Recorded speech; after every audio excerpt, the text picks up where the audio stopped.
necessarily answer every question because time is short. But I just want to start. People talk about the Daily Mail, the Sun, the Murdoch press, but you know, this goes quite deep. This was an article written by Christopher Caldwell, who's a regular columnist in the Financial Times, extremely conservative columnist. This is what he said.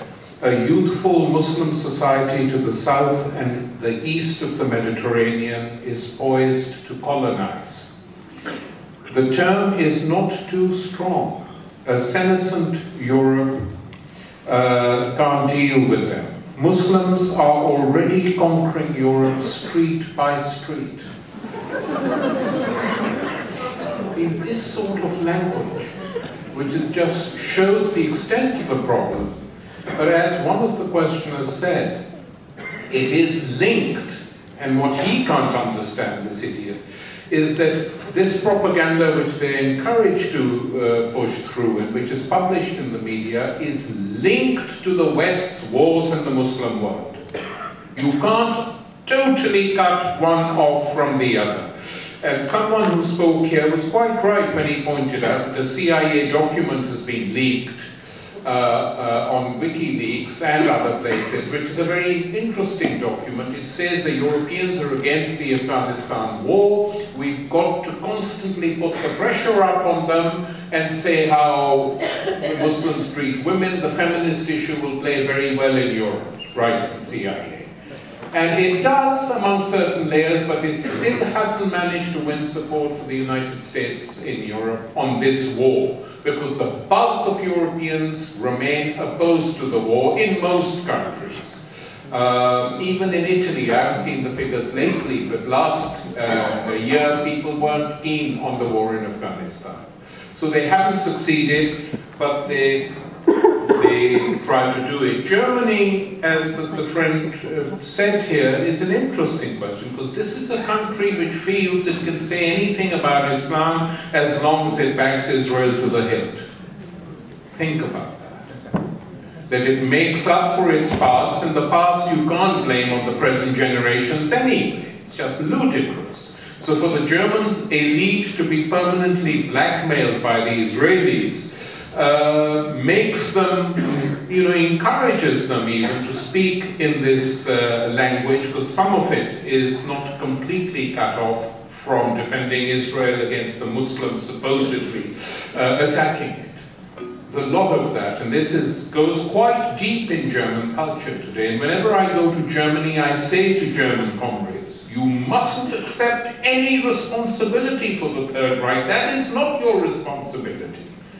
Norman Finkelstein was recently prevented from speaking in Germany at a set of meetings because of a big campaign against him by Zionists. And it's unacceptable, this sort of blackmail. And then they have the nerve to attack Islam and Islamic culture at the same time.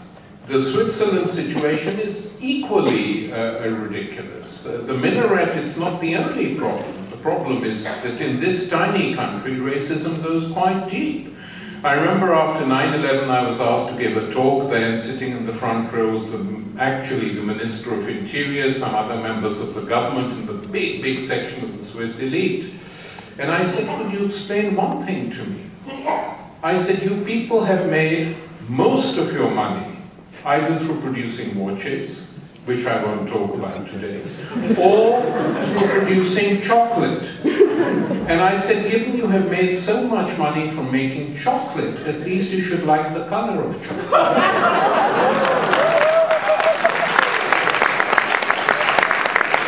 And the only two people in the audience who laughed were two Africans.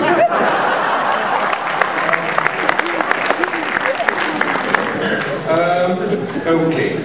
Now, the comrade who spoke about the harassment of young women wearing hijabs, absolutely right.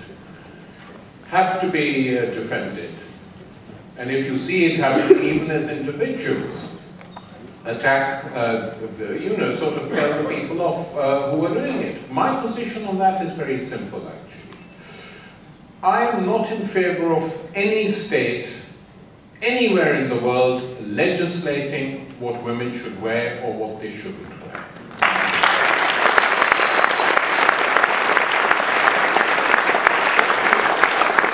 This means that I'm equally opposed to the Iranian and the Saudi Arabian governments insisting that women cover their heads. Equally opposed. It is not their right to do it, it is the right of women. As I am opposed to the French or the Swiss or whoever now is pushing through these legislations. You can't oppose one without the other. You have to understand that. Because there are many, many women in the Muslim world who fight against it. And their demands are different. Because for them it's oppression to be forced to wear a veil in Saudi Arabia, or not to be allowed to drive a car, or to be forced to take a man from their family, sometimes a young son, to the airport before they're allowed to leave the country. Unacceptable, and we shouldn't have any doubt about that at all. And it is equally unacceptable within the Muslim communities. And many, many Muslims know this perfectly well, to see some religious extremists harassing young Muslim women who don't choose to wear the veil. And one mustn't fall into the trap simply by defending, of course, all the rights of the Muslim people. Extremely important, especially for socialists. Never to forget that. We can be in total solidarity.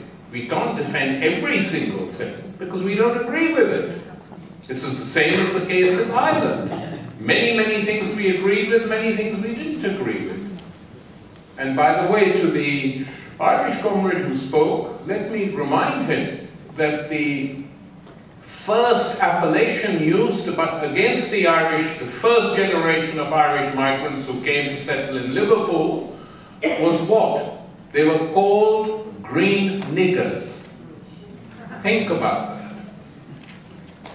Because Liverpool also, of course, was historically one of the centres where slaves were brought and sold, as was Bristol. So they knew that. So they were green niggers. It goes deep, this, in imperial countries. And it goes deep, unfortunately, in the labour movement as well. One can't completely forget that either.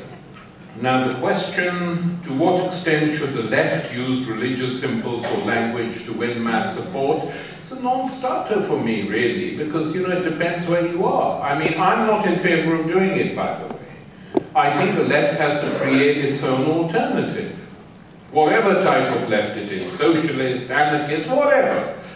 Unless you present an alternative, what is the point of winning mass support on the basis of symbols and slogans that you don't really believe in? It actually takes the argument into a completely different field. And that's not helpful. I remember really well when I was a college student in Pakistan, and we used to argue with the Jamaat-e-Islami all the time. All the time, because they were anti-communist, part of the US Cold War. And they used to say to us, Islam is a complete code of life, and if you chat, you know, it has no room for communism. So I used to say, come here. You answer me one question. Which is the largest Muslim country in the world? I said, it isn't Saudi Arabia, and it isn't anywhere in the Middle East. Do you know? Well, they weren't totally sure. I said, it's Indonesia. And I said the largest communist party of the non-communist world is Indonesia. It has 2 million members. Now, what do you people going to say to those 2 million Indonesian communists? And of course, they didn't have a reply. They would say they are kafir, unbelievers. I said that they are. But what are you going to do about it? And then, of course, the CIA moved in. The CIA moved in and wiped them out. Nearly 1 million Indonesian communists were killed in 1965. And in many of the areas, in Bali and other areas, the Islamists formed vigilantes to go and kill them. And this we mustn't forget either when we attack Islamophobia.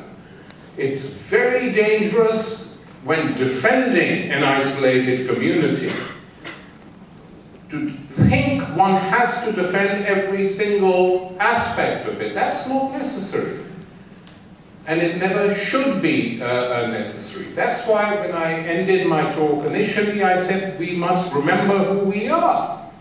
We're not going to merge the identity of being socialists. It's a big identity. It's not an exclusive identity with that of people we're defending. We defend them regardless of the fact that we have political differences on many issues.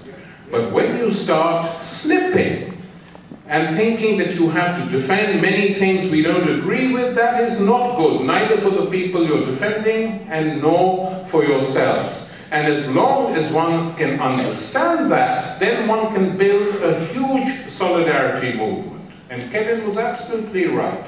We don't just need it here. This is a European problem.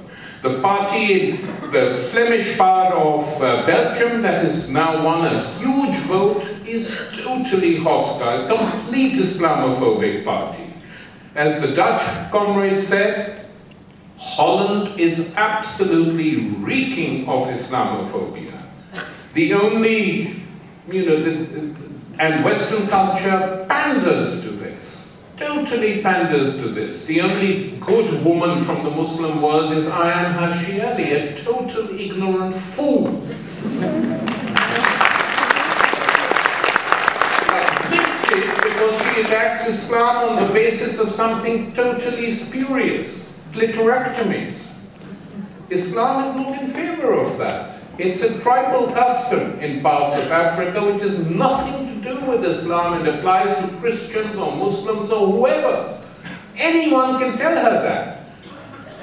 But taking this and then becoming now a member of a right-wing think tank in the United States and just saying that Muslims should be forcibly converted to Christianity.